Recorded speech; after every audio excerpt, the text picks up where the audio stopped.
Donc, pour donner quelques éléments qui me font dire que Thomas Müller peut être l'homme clé d'une possible victoire du Bayern demain. Lorsque Jupp Heynckes a repris les rênes de ce club il y a quelques semaines, après les difficultés qu'on a commencé à comprendre au moment d'Ancelotti, donc Heynckes revient et redonne tout de suite du tonus à cette équipe. Et lorsqu'il a fait son discours introductif, Jupp Heynckes, le premier joueur dont il a parlé, c'est Thomas Müller, en disant que ce joueur-là était un joueur qui mettait de la vie sur un terrain. Il l'a appelé l'élément vivant. C'est la traduction littérale de ce qu'il a dit à ce moment-là. Et on s'en est aperçu ce week-end. Müller, là, il était absent depuis 6 semaines. Et lorsqu'un joueur comme ça revient sur un terrain avec le Bayern, c'est un joueur tellement imprévisible, dans les deux sens, hein, d'ailleurs. Il peut rater un contrôle.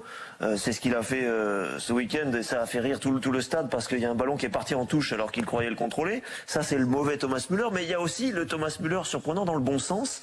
Celui qui vous fait un centre tellement impossible à lire et à analyser que ça transperce la défense et ça occasionne un but de Lewandowski qui a été refusé derrière. Mais Thomas Müller, ce week-end, a réalisé pas moins de 3 passes décisives.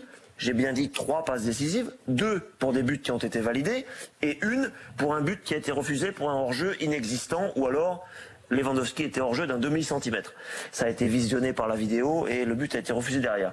3 passes décisives pour un retour contre une équipe qui est en forme, Hanovre, c'est quand même pas négligeable.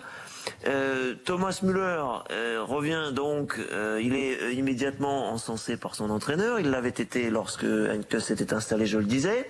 Il a donné une passe décisive pour un but de Vidal, tiens, Vidal qui retrouve lui aussi la forme. Une passe décisive pour un but de Kingsley Coman, en gros, ils sont tous au top et PSG va morfler demain, c'est ça?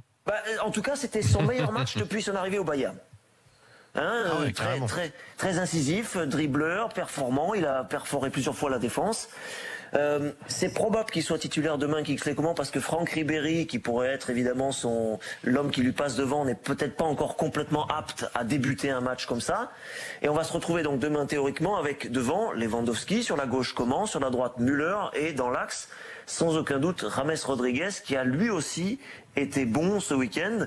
Et alors, je veux terminer sur mon monologue sur Müller en disant quoi? En disant qu'un joueur comme ça, quand il est sur le terrain, il libère de l'espace pour tous les autres. Il a libéré de l'espace pour James Rodriguez ce week-end, qui a été le joueur avec le plus de contacts de ballons joués, avec le plus de passes réussies, avec le plus de tirs et avec le plus de tacles réussis. James Rodriguez. Ça, c'est dû à la présence de Thomas Müller. Thomas Müller a libéré aussi de l'espace pour Lewandowski, qui a marqué. Thomas Müller a libéré aussi de l'espace. Pourquoi les tacles réussis par James, c'est grâce à Müller? Oui, parce que c'est un joueur qui...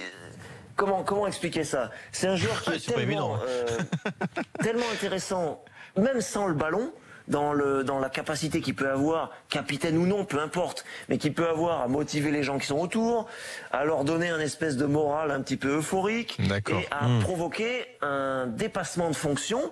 Et effectivement, les statistiques étaient telles que, dans mes arguments pour vous prouver l'intérêt de Thomas Müller ce soir, eh bien, effectivement, James, qui était le numéro 10 de cette équipe, le Colombien, a livré un bon match aussi dans la prestation défensive. Et à mon avis, c'est pas étranger, le fait que Thomas Müller soit venu sur le terrain ce week-end après 6 semaines d'absence, c'est pas étranger à ces performances-là. Ok. Voilà.